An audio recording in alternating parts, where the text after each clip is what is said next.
Como é maravilhoso sabermos que nós temos um lugar. E o meu lugar neste instante aqui, junto com você, podendo conversar sobre a palavra de Deus mais uma vez. E na nossa vida nós temos momentos assim. Momentos em que Deus nos deixa a sós. E hoje eu quero falar um pouco sobre Elias, do lado em que Deus o deixa a sós. Diz em Tiago capítulo 5 assim: Elias era um homem, era humano como nós. Ele orou fervorosamente para que não chovesse, e não choveu sobre a terra durante 3 anos. Orou outra vez, e os céus enviaram chuva, e a terra produziu os seus frutos. Elias teve que enfrentar muitas situações sozinho, porque ele precisava, como servo de Deus, ter a certeza de que aquilo que Deus queria dele estava acontecendo. E nós queremos olhar um pouco disto. Ele estava sozinho na oração. Ele estava sozinho diante de Acabe, quando ele disse assim: Ora, Elias de Tisbé, em Gileade, disse a Acabe: Juro pelo nome do Senhor, o Deus de Israel, a quem sirvo, que não cairá orvalho nem chuva nos anos seguintes, exceto mediante a minha palavra. Ou seja, ele estava diante do rei. E diante do rei ele não tinha medo de dizer: não vai chover. Deus vai castigar esta nação pela tua infidelidade, porque você não está ouvindo Deus. E aí o que Deus faz com ele? Ele diz para ele assim: saia daqui, vá para o leste, esconda-se perto do riacho de Querite, a leste do Jordão. Você beberá do riacho e dei ordens aos corvos para alimentarem lá. E ele fez o que o Senhor lhe havia dito. Foi para o riacho de Querite, a leste do Jordão, e ficou lá. Os corvos lhe traziam pão e carne de manhã e de tarde, e ele bebia água do riacho. Algum tempo depois, o riacho secou-se por falta de chuva. Quem tinha profetizado falta de chuva foi o próprio Elias. Mas Deus o manda ficar sozinho num local onde ele podia se esconder. Provavelmente tinha uma caverna, provavelmente tinha um local para ele se esconder lá dentro.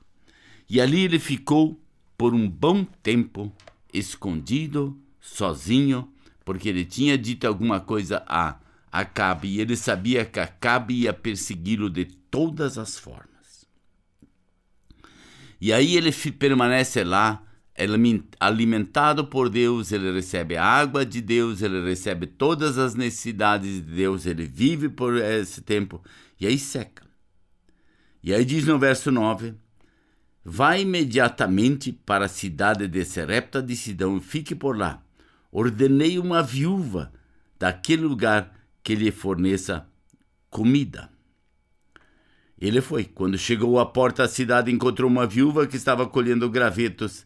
Ele a chamou e perguntou: pode me trazer um pouco de água numa jarra para beber?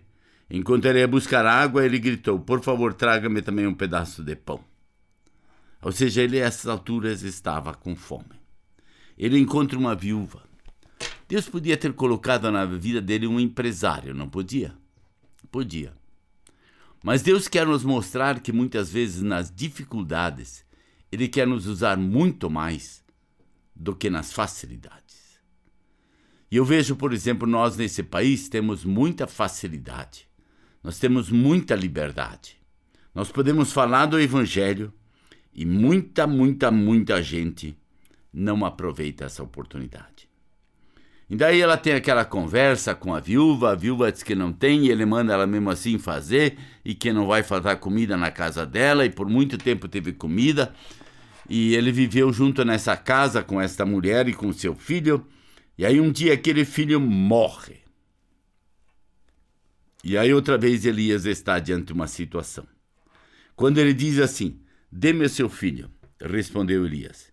Ele o apanhou nos braços dela, levou-o para o quarto de cima onde estava hospedado e o pôs na cama.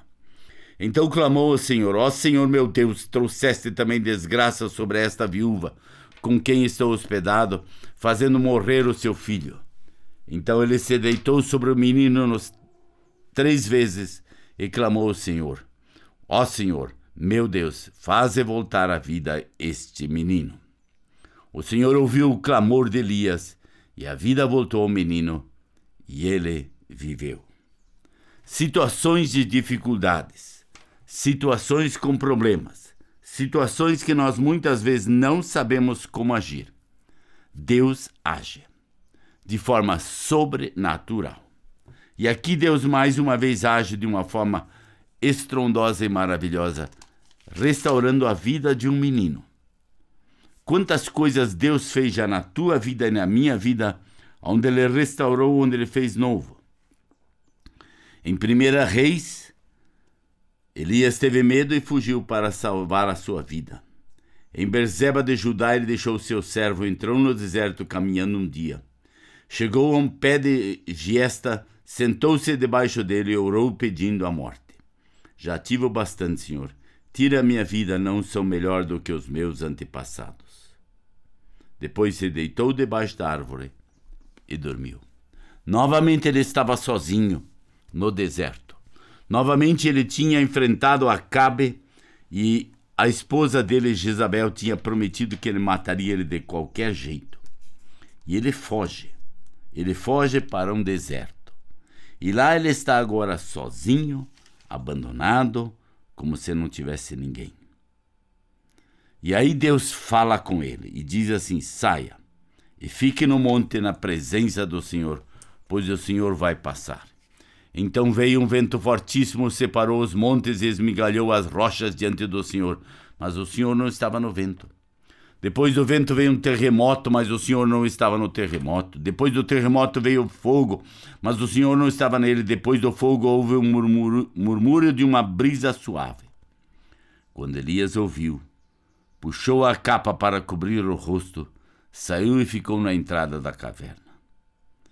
E uma voz lhe perguntou: o que você está fazendo aqui, Elias? Ele respondeu: tenho sido muito zeloso pelo Senhor, o Deus dos exércitos.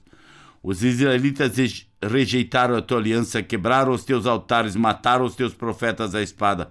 Sou o único que sobrou, e agora também estou procurando me matar. O Senhor disse: volte pelo caminho por onde veio. Vá para o deserto de Damasco. Chegando lá, unja Azael como rei da Síria. Unja Jeú, filho de Ninsi, como rei de Israel, e unja Eliseu, filho de Safate e Abel Meola, para suceder a você como profeta. Jeú matará todo aquele que escapar da espada de Azael, Eliseu matará todo aquele que escapar da espada de Jaú. No entanto, fiz sobrar 7.000 em Israel, todos aqueles cujos joelhos não se inclinaram diante de Baal, e todos aqueles cujas bocas não o beijaram. Você diz: Francisco, por que você está hoje lendo esses textos? Porque talvez você esteja se sentindo sós. Elias, em muitos momentos, sentiu-se muito sós. Porém, houve uma situação muito interessante. Deus tem que mostrar para ele que ainda existe 7.000 outros profetas, exatamente como ele, que não dobraram seus joelhos diante de Acabe e que continuaram vivendo uma vida que agradasse a Deus. Que você e eu possamos ter este grande amor e não olhar para as circunstâncias ao nosso redor, mas olhar para aquilo que Deus tem preparado para nós. Deus tem nos colocado em lugares muitas vezes tão áridos, tão difíceis, tão complicados, mas Deus quer nos usar exatamente ali, porque Ele nos ama e o amor do Pai quer se revelar através de nós.